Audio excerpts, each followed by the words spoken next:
Hello everyone, welcome back to my channel. So last time we have started uh, some basic concepts of chemistry.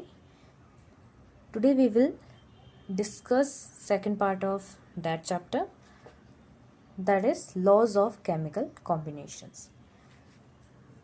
तो क्या कभी आप इस बात पे हैरान हुए हैं कि कोई भी सब्सटेंसेस कंबाइन करके कोई नया कंपाउंड कैसे बनाता है, या फिर क्यों वाटर हमेशा हाइड्रोजन और ऑक्सीजन ही कंटेन करता है और वो भी एक फिक्स्ड रेशो में।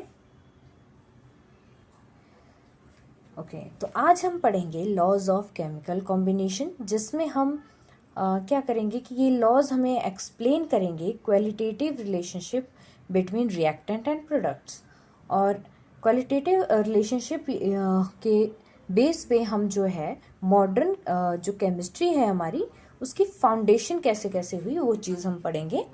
And these laws explain us the quantitative relationship between reactant and products, why always जो हमारे रिएक्टेंट्स एंड जो प्रोडक्ट्स हैं वो फिक्स्ड रेशो में क्यों कंबाइन होते हैं, क्यों हमारे सब्सटेंसेस कंबाइन होकर हमें नया प्रोडक्ट देते हैं, कैसे देते हैं। ठीक है, तो इन सारे सवालों के जवाब आज हम जानेंगे on the basis of laws of chemical combinations.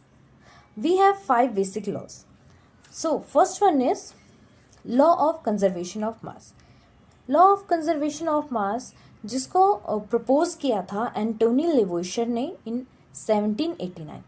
ठीक है, एंटोनी लेवोइशर ने 1789 में बोला कि जो मास है, ठीक है, मास can neither be created nor be destroyed during a chemical process.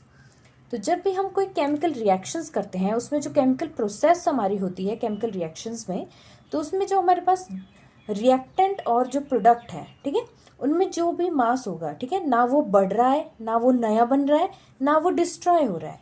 ठीक है, तो जब भी हम कोई केमिकल या फिजिकल चेंज करेंगे तो हमारे पास जो टोटल मास ऑफ जो हमारे पास रिएक्टेंट का होगा वो हमेशा इक्वल होगा हमारे पास टोटल मास ऑफ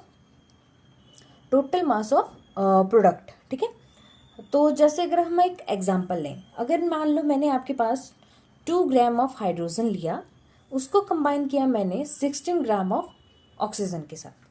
अब क्या कर रही हूँ मैं, 2 ग्राम हाइड्रोजन, ठीक है, उसको हमने किया 16 ग्राम ऑक्सीजन में कंबाइन। तो इसका मतलब है कि क्या कर रहे हैं हम, 2 + 16 हमारे पास बन रहा है 18 ग्राम ऑफ वेट बन रहा है, मास बन रहा है। तो जब हमारे पास हाइड्रोजन और ऑक्सीजन कंबाइन करके वाटर हमारे पास बनाएंगे, प्रोडक्ट हमें देंगे, तो वो H2O बनेगा। तो जो H2O होगा उसका जो टोटल मास होगा हमारे पास, वो भी हमारे पास कितना बनेगा, 18 ग्राम। तो इसमें जो हमारा जो मास था, ठीक है, टोटल मास था वो अनचेंज रहा, मतलब कि उसमें कोई भी चेंज नहीं आया।